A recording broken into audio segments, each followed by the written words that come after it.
الحمد لله رب العالمين، والصلاة والسلام على سيدنا محمد سيد الأولين والآخرين،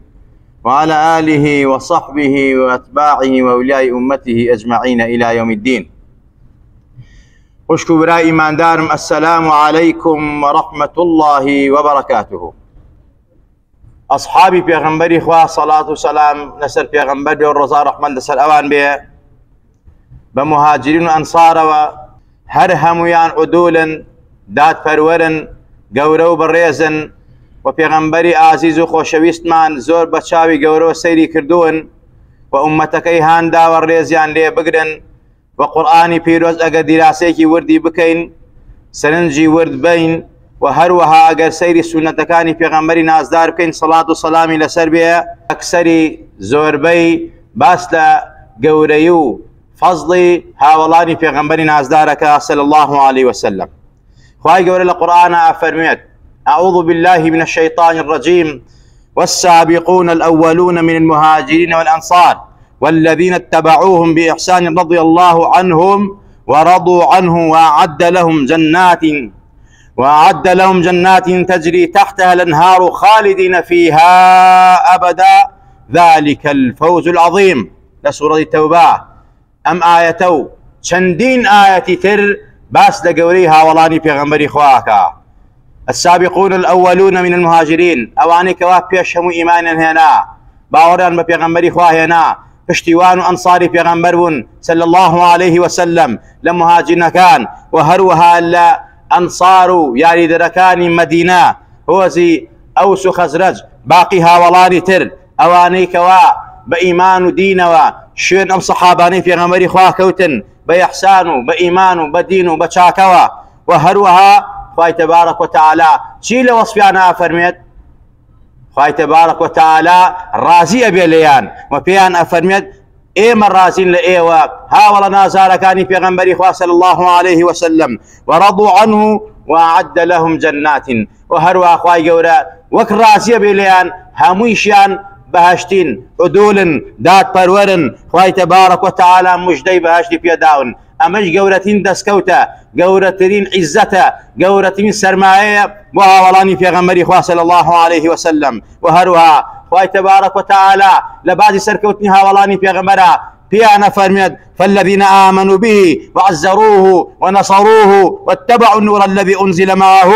أولئك هم المفلحون. أواني كشونو پیغمبر ناز داركوتن إيمانيان بيهنا باوريان بيهنا تعظيمي پیغمبريان كد ريسو توقيلان پیغمبر گرد و پیغمبريان سرخص صلى الله عليه وسلم وشوين قرآن و پیامي پیغمبر و نوري پیغمبر كوتن صلى الله عليه وسلم عمليان بيكر وقيان ديان جان ومال إخوان في داي پیغمبر وديني پیغمبر كر صلى الله عليه وسلم أولئك هم المفلحون. أو أخوة فرميد براستي أو أنا سركوتون أو أنا بختورن أو أنا بعزة أو أنا من ليان رازم ليان خوشبون أو أنا خاوني درجات علا وبرزن للاي إيما لباشتا عزيزان وخوشويستان. چندين آيات لم باروا واردة لباري أصحابي پیغمبري خواه صلى الله عليه وسلم. أصحابي پیغمبري خواه بكيوتي أصحاب وكو إمام بخاري رضا ورحمة خواه لسربيو وغير أبيش تعريفي عن كردوه وبيناسي عن كردوه فرميان أصحاب كيه هو من لقي النبي صلى الله عليه وسلم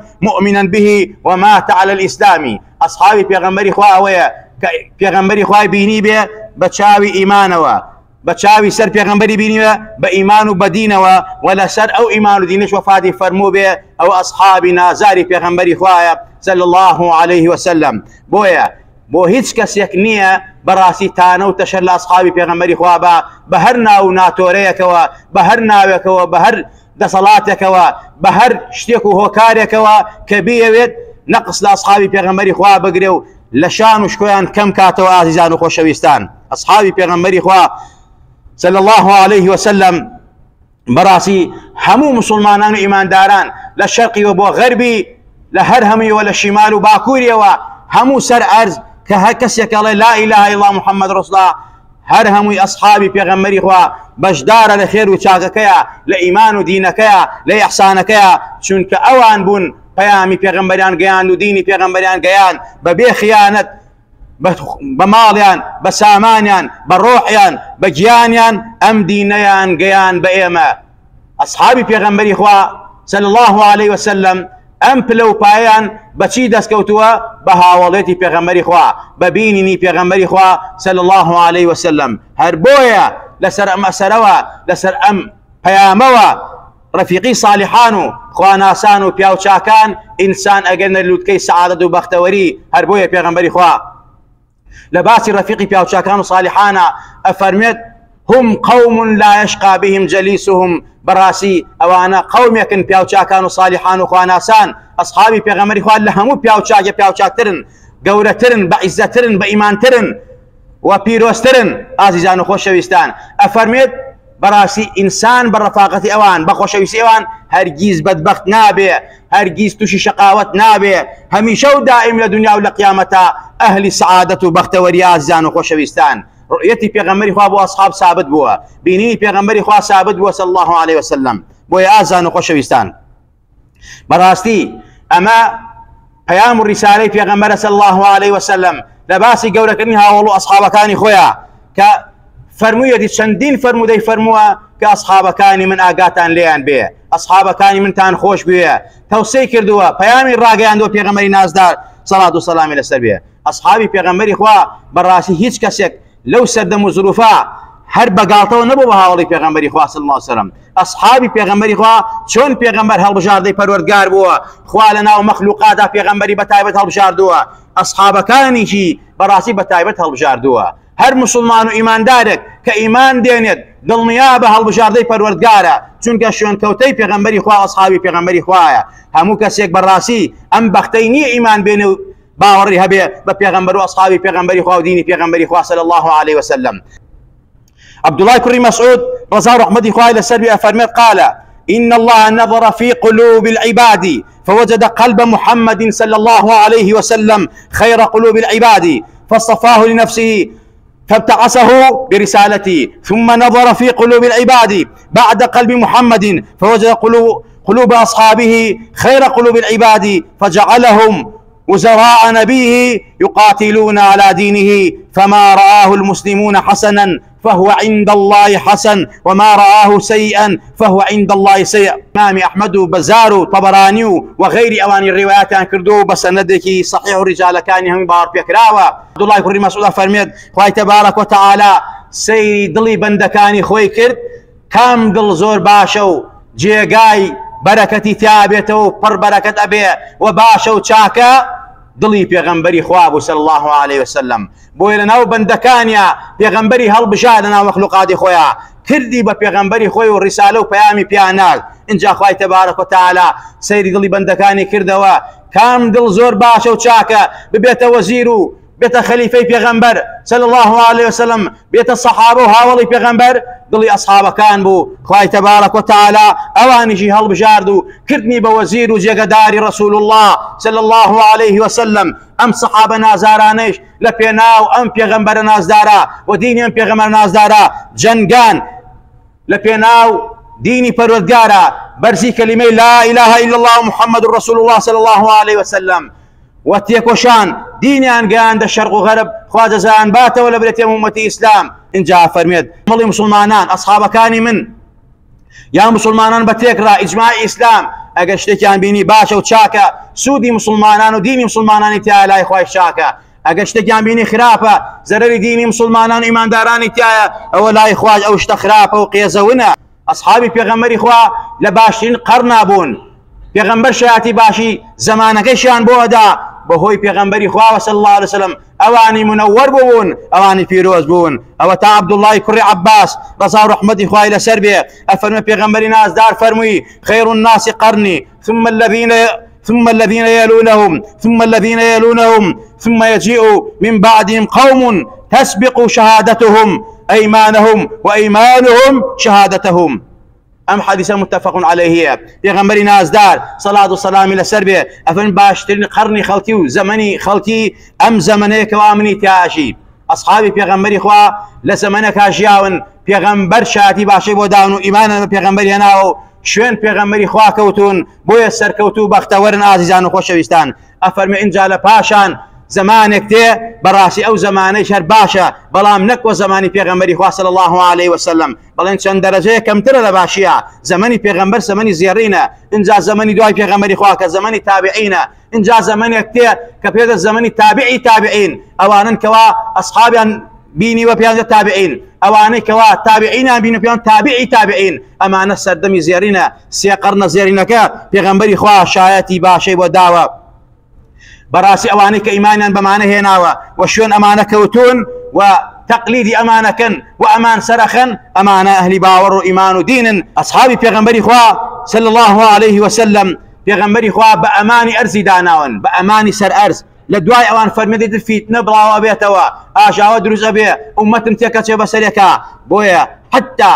لە غەزوەیەکە ئەگەر بچوونایە بۆ جەنگ بۆ شەڕێک بۆ غەزایەک لەو کات و ساتە ئەیان و سیرکەن بزان ئەصحابی پێغەمبەرمان تایە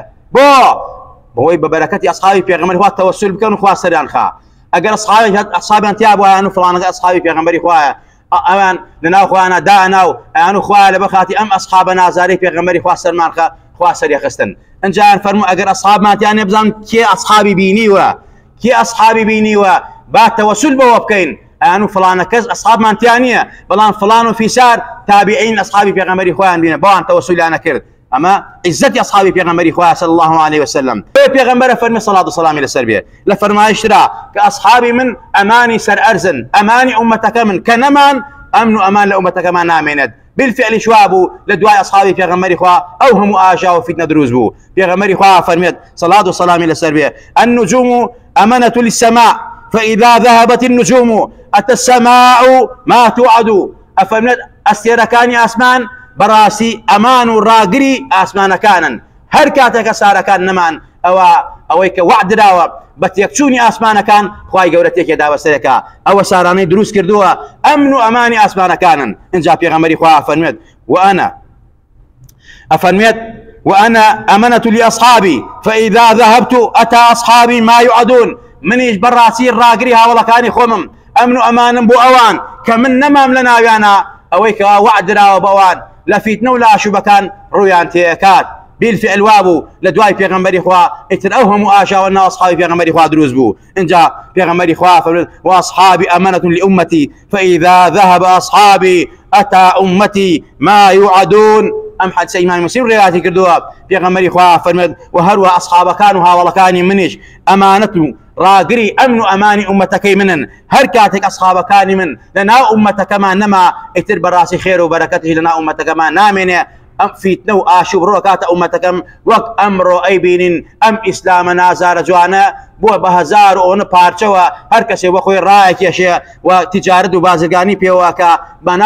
بناوی زلو براسی درو دل سوا عمل دعاء أصحابي پیغمبری خوا صلى الله عليه وسلم بو آزیان خوش ویستان واجبی ایما لبرانبر أصحابي پیغمبری خوا چیه ويكيك لواجبي إيما لبرانبر أصحابي نازار رسول الله صلى الله عليه وسلم أوان من لروع إياني خومان خوشتر بيه چونك همو خير وبركتك مسلمانان وإيمان داران وأم إسلاما أقريتو بو جهاد وتكوشانو هولو ماندوبوني أصحابي نازاري بيغمبري خوا صلى الله عليه وسلم بيغمبر أفرمي الله في أصحابي الله في أصحابي لا تتخذوهم غرضا بعدي فمن أحبهم فبحبي أحبهم ومن أبغضهم فببغضي أبغضهم ومن آذاهم فقد آذاني ومن آذاني فقد آذى الله تبارك وتعالى ومن آذى الله فيوشك أن يأخذه أم حديثش إمام أحمد الترمذي وبيهقي وغير أوان الروايات كردوها بيغمبر أفرمي بترسن لأخوة بترسن لبارها ولا كاني منوا هر براسي ميان كان بدوش مني خوتان سنگريان لي مقرن قصيان بي ملن دجاتيان مكن باسان بخراب مكن بيغمبر أفرميت هر كسي مني خوش أبي أواني خوش بيه هر كسي براسي بيه بقاتا لوت كي سعادة وبختوري أبي أواني خوش بيه منيش أوان خوش أبي وهر كسيك براسي رقي بيه لأوان أو الرقي شدي لمن هر كسي آزاري أوان با تانو تشلوان با قصبوان بلي بمني وتوا هر كسي آزاري من با آزاري خواي داوا هر كسي آزاري خوا با أو خواي تبارك وتعالى نسيك بيقريد انتقامي تندي اللي سيني غزبي اللي بقري سوق الرسواي كاولنا يبري أصحابي بيغمبري خوا مكان بهدف ودشمناتيان نقلا مكان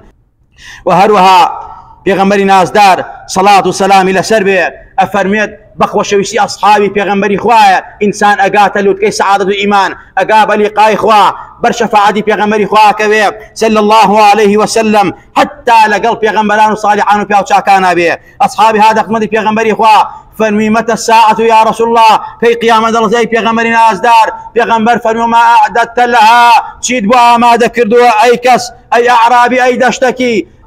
فرمي يا رسول الله والله زورني وشو عبادة منية بلان پیغمبر مخوشوي أبو بكر مخوشوي عمر مخوشوي ها والله كان پیغمبر مخوشوي فريخوا فرمي أنت مع من أحببت أو تولى قال أوايك خوشتوي بويا دنيا بن هر کسی بغضی صحابه للضابية بهشت الشفاعة في غمر إخوانا بينه مهما كان إدعاء ولاية الشيخات درو درس شفكات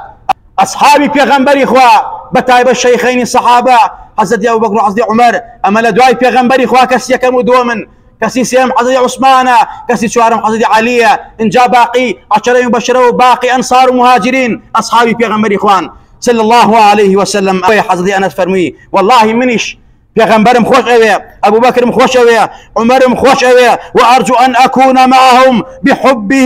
بحب اياهم وان لم اعمل بمثل اعمالهم من اوان پیغمبرم خوش اوی ابو بکر عمر خوش اوی هر چند وكوان عملوا كردوم نبي رجام وايا لقل اوانا بم كاو شفاعة موبكن اصحابي پیغمبري خوا براسي بيويست انساني مسلمان شون خوشي بين ريزيان لبقري ونابي باسیان بخراب بکا جوینیان پی بدا قسیان پی بڵێ پێغەمبەری خوا فەرمێت صلاة وسلام لەسەر بێ لا تسبوا أصحابي فوالذي بيده لو أن أحدكم أنفق مثل أحد ذهبا ما أدرك مد أحدهم ولا نصفه أفرمێت جوێن بە هاوڵەکانی من مەدەن جوێن بە هاوڵەکانی من مەدەن بەو کەسەی گیانی منی بەدەستە هەر کەسێک لە ئێوە ئەندازەی کێوی ئوحود ئاڵتو نزی ببەخشێت ڕۆژانە ناگا بە یەک مشتی سەحابە یا نیو مشتی سەحابەکانی من ئەوەندە بەڕێز و گەورەن لای پەروەردگار سەحابە خوا پێیان فەرمێ رضي الله عنهم وهم مفلحون من لێیان رازیم ئەوان لە من رازین ئەوان سەرکەوتون ئەوان بەختەوەرن لا يستوي منكم من أنفق من قبل الفتح وقاتل أولئك أعظم درجة أما بلي أصحابه كخوا فرميت أوي أبخشيت أوي بخشيوتي براسي لبيش فتح مكة براسي أواني كلا دواي فتح مكة وبخشيوانا براسي أمانة درجان زور قورية مساويني لقل أواني كلا دوا ترى مسلمان بون بوي أصحابي بيغمبري خوا زور قورة مباركة لا إسلاما لدواي بيغمبري خوا أصحابه كان بو ترتيبي كوا هاتوا آجان خوشويستان حتى مجلسك كباسي أصحابي تاكر بزم بغيب يقسان بيوتريت نابل أنسا دانشي قنا باربي ملعون بي بيغمبري خوا فرميت من سب أصحابي فعليه لعنة الله والملائكة والناس أجمعين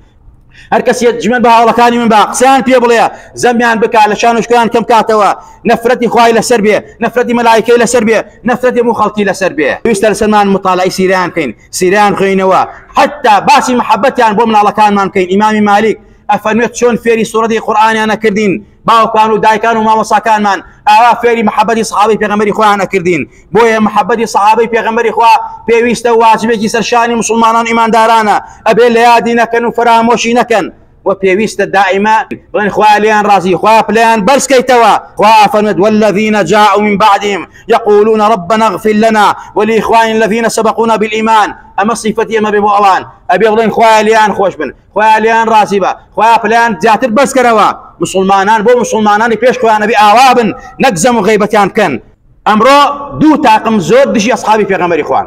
تاقمي ديمقراطي وعلمانيا كان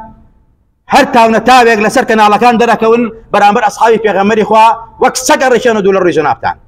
بأدبية كان برامبريان خلقي وان هي كردادي بملة فروشتوا بملتي كوا خصبتي كردن أم ملتي كوا لهم وان كرترو باشرو شاكترو بياوترو مرترن بونمونا كسانكي وان باسي كرداتي بو إماكا باسي ميشوي كردكا نخوي نخيساني نمالو منالي ناو جلوبرغي لبلاد جلوبرغي كردية جلوبرغي أوروبي وأجنبية يا باسي كرداتك أو باسي كرداتي بإما فروشتوا باسي مكتب قطاب كانكا الله بيويسناكا باسي غزاي أحود بكريت لمكتب كان ومنهجي دراسة بومن الله كان باسي غزاي أحود وبدر بزانا أغير غزاي أحود وبدر نبوايا يسكوي ليك ولو كويلانا بدل كيستا كان إيران وابو ئازیزان و خۆشەویستان ئێستا بەڕاستی هەر کۆیلەی ئەوروپایە هەر سیخوڕی ئەوروپایە ئەو ئەخلاق و ڕەوشتەی کە هێنێتی نهی کوردە نەی باو باپیری ئێمەیە ئەو مەنهەجە هەیەتی منهەجی باو باپیری ئێمە نییە منهەجی کوردایەتی ئێمە نییە ئەڵێ باسی کوردایەتی و شۆرجی کوردەواری بکرێت باشە با باس بکرێت بەڵام خۆی باس بکرێت بۆ گەنجانمان بۆ نەوەکانمان کە ئەم میلەتە چۆن شۆرجی کردووە چۆن مەردایەتی تیا بووە چۆن ئازادی تیا بووە و چۆن بەڕاستی خیانەتەکانی تیا بووە هەر کورد کردوێتی هەر کورد خیانەتی لە کورد کردووە کورد کوردی فرۆشتووە کورد نێڵا کورد بێتە دەوڵەت باسی ئەمانەی بکرێت دینیش دینی ئەو میلەتەیە هیچ کەسێک بۆی نییە لە دینی میلەت ڕەخنە بگرێ وحود و بەدر و ئەحزاب و باقی غەزاکانی تر دینی ئەم میلەتەیە پێویستە مناڵەکانمان نەوەکانمان ئاگاداری ئەو غەزانە بن ئەو مێژۆ بن بە باسی ئەسحابەکانی پێغەمبەری خوا بزانن و مەحەبەتی ئەسحابی پێغەمبەری خوا لە دڵا بێت ئەگەر وانە بن بەڕاستی هەموو لایەکمان تاوانبارە بین منهەجی خوێندن ئەبێ هەموو شتێکی تیاوێ بەڕاستی کەمایی سوودبەخشی بێ بۆ دین و ئەخلاق و مێژووی ئەو میلەتە ئاقمێتر کە دژاتی ئەسحابی پێغەمبەری خواکەن بەناو دینەوە بەناو خۆشەویستی ئاهلوبەیتەوە شیعەیە و ئەوانش کەوا داردەستی ئەوانن لەناو هەموو میلەتانە دروست بوون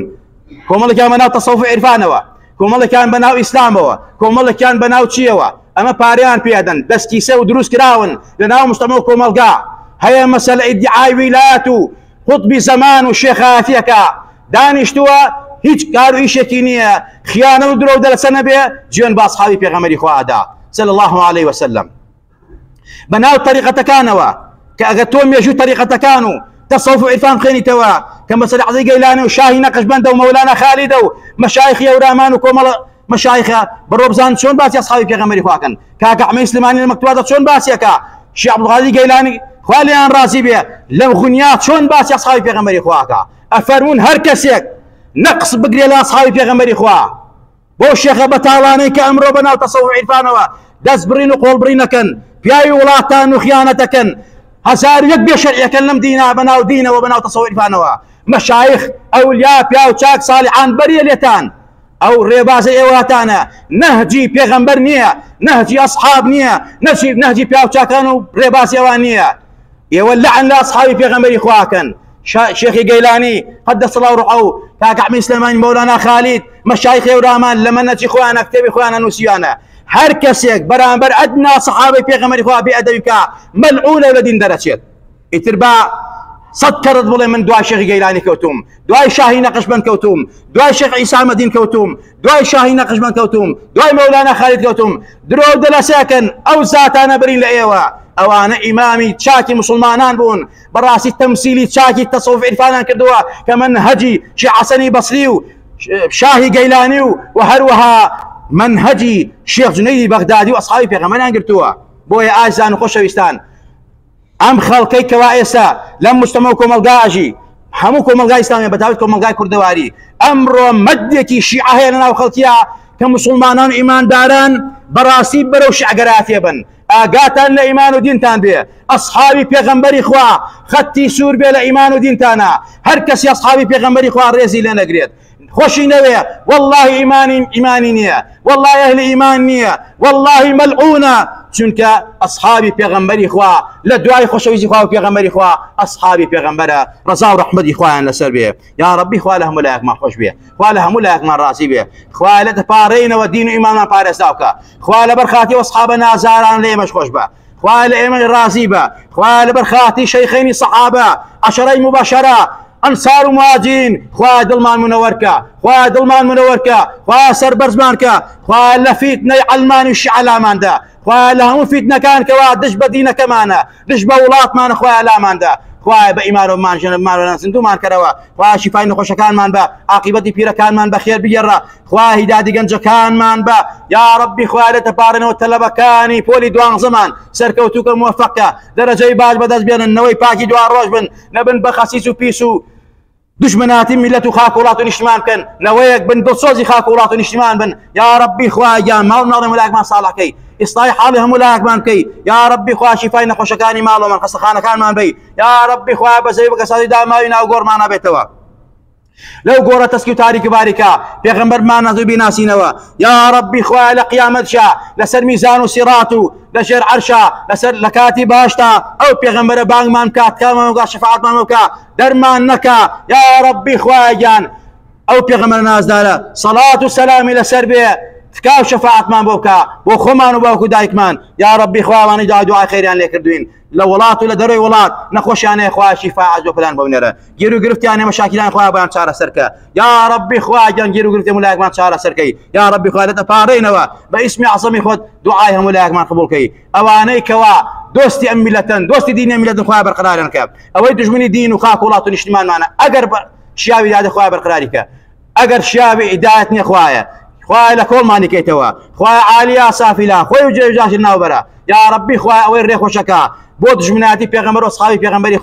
خوای لێ قبوڵ مەکەی خوای انتقامی توندی لێ بچێنە وعدی تۆیە وعدی تۆ ڕاستە هەر کەسێک دژمناتی وەلی و دۆستی من کا خۆت فەرمووتە دژمناتی منی کردو ئیعلانی حەربی لەگەڵاکەم خوای ئەمڕۆ کۆمەڵێکی خەسیز و پیس بەناو دینەوە ئیعلانی دژاتی ئەسحابی پێغەمبەریان کردووە کە هەموو ویلایەتی گەورەیان هەیە لە هەموو وەلیەک گەورەترین خوایە لەوانە قبول نەکەی دژمناتی ئەسحابی پێغەمبەری خواکەن آمين آمين أقول قولي هذا وأستغفر الله لي ولكم ولسائر المسلمين